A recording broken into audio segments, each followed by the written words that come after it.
మా గోదావరి జిల్లాలో జరిగే కార్యం భోజనాలు ఎలా ఉంటాయో చూద్దరు గాని ఫస్ట్ ఆకేసి ఒక స్వీటు, తర్వాత గారెలు, నంచుకున్న చికెన్ కర్రీ, మటన్ కర్రీ, బోటి కూర, బిర్యానీ, దాంట్లో ఉల్లి చట్నీ, ఫ్రైడ్ ఎగ్, ఇలా ఆకు మొత్తం నింపేశారు మామ. లాస్ట్ టైం ఫోన్ చేసి మా అక్క మ్యారేజ్ మామ తప్పకుండా రావాలి అన్నాడు. ఆ టైంకి మనం ఊరో లేకపోవడంతో సర్లే అని చెప్పేసి కార్యం భోజనానికి రా అని చెప్పి పిలిచాడు. ఇక కాకినాడ నుంచి లగెత్తుకుని రావులపల్లి వచ్చేసాను మామ. ఇక మా గోదావరి జిల్లాలో పెళ్లి అంటే 4 అరటి చెట్లు తెగాల, కార్యం అంటే 4 తలకాయలు తెగాల. తలకాయలు అంటే వచ్చిన వాళ్ళు అనుకున్నారు, మేక తలకాయలు. ఇంకా మన గోదావరి జిల్లాలో కార్యం భోజనాలు అంటే ఆకులో వేసే స్వీట్ దగ్గర నుంచి లాస్ట్ లో కలుపుకునే పెరుగు ముద్ద వరకు మా వాళ్ళు అయితే వడ్డిస్తూనే ఉంటారండి. ఏంటి బఫెట్ అనుకున్నారు? బంతి భోజనాలు వడ్డించి బ్యాచ్ లో మనోడు అన్నాడు ఒకడు ఉంటాడండి. మనకు నచ్చిన ఐటమ్స్ కావాల్సిన 2 సార్లు ఎంచుకోవచ్చు. మా చైతుగడ అయితే మేక ముడుసు నీ గురించే దాచుంచారు మామ అని చెప్పేసి వచ్చిన తర్వాత ప్లేట్ లో మొత్తం వడ్డించారండి.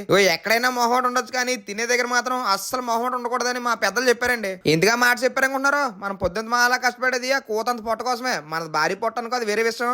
అందరికి ఒక డౌట్ ఉండొచ్చు, ఎందుకు మామ పొలవమని ఇన్ని ఐటమ్స్ పెడతారని. తిన్నవాడు మనం పెట్టిన భోజనాల గురించి ఈ ఊరే కాదు పక్క ఊర్లో కూడా మాట్లాడుకునే ఉండాలి. ఇక ఇంటికి వచ్చిన అతిథికి భోజనం పెట్టడమే కాదండి, ప్రేమ, ఆప్యాయత, అనురాగం కూడా కలిపి పెడతారు మా గోదావరిలో. ఓ మాట అడగాలనుకుంటున్నాను, ఇప్పుడు వచ్చి ఎప్పుడు అడగలేదు మిమ్మల్ని. ఈ వీడియో ఎక్కడి నుంచి చూస్తున్నావో ఒక పాలు మీ ఊరి పేరు ఏటో కామెంట్ చేసాయి. ఇక లాస్ట్ లో వైట్ రైస్ రసంతో ఎండ్ చేసాము. ఉంటానండి.